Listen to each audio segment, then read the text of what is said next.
you have to understand that as you grow into network marketing, as you earn more and more income, let's say 6 figures or 7 figures, you have to know how you can get yourself out into the business. So let's say business hours. What's your money making activities? Because yeah, when when you're building a business, you mean business. Okay, what are the things that's gonna matter and make you money continuously? Okay, continuously. Just do it. Okay, just figure out. Identify your non-negotiables. When I say non-negotiables, these are the things that you have to do whatever it takes to move your business. Okay, your non-negotiables. Let's say when you're opening a restaurant, your non-negotiables. One of the things is you have to order food, right? Your raw materials, your raw foods. That's that's a non-negotiable, right? Another thing is inventory. You have to know your products, right? So in your network marketing, what are your non-negotiables? For me, it's constantly learning every single day, and also let's see this one, documenting my journey. Right, just I said in my last podcast, I always document my journey. I always take down my notes that I learned every single day and see what can I share for you guys. Okay, so what's your non-negotiable? This is your priorities. Okay, let's say if I want to produce a video right now and post it another time, right, in this day, then I have to do that video and produce that video.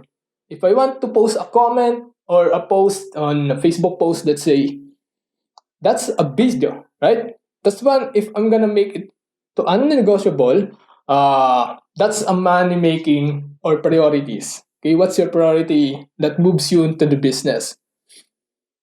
Because you have to understand that as you grow into network marketing, as you earn more and more income, let's say 6 figures or 7 figures, you have to know how you can get yourself out into the business, right? Because if the business depended on you, chances are only you, right? You have a bottleneck on how you can handle more people every single day, right? You have a limit on how many people you can handle every single day. There's always a limit. So how can you remove yourself into that? So for me, I focus on 3 moves daily. Okay, 3 big moves daily. What do I mean by that? From the 90 day, guys, I uh, I chop it down to 30 days, every 30 days, and also chop it down to 4 weeks. Those 30 days, I just chop it down on 4 weeks. So what do I have to produce every week? Right? Let's say these videos. I have to produce these videos every single week. That's a non-negotiable. That's one of the big moves on my business because it's gonna matter after a while, after a year or two. Right? It's mine. Right?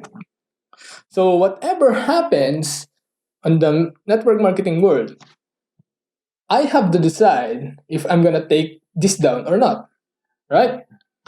Even though something happens in my company or something happens, well, on the world, right? It's constantly working for me.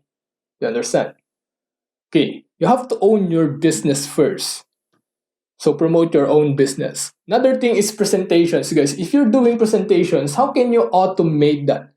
Because if you have to do presentations every single day just to make a sale, meaning if you have to do presentations every week, how many presentations can you do, right? And did you know the advantage of this doing the online is you can track the presentations. You can track it. Yes. What do I mean by track? You can track the conversion of it. Let's say if one video of one presentation, 100 people watches it, and those 100 people, uh, 20 people join your group, meaning you have a 20% conversion on that video.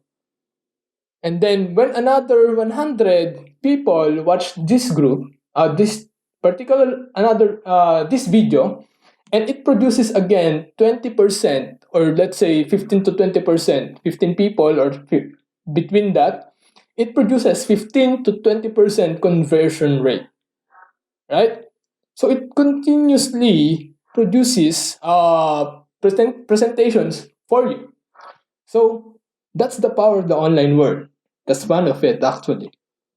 Okay?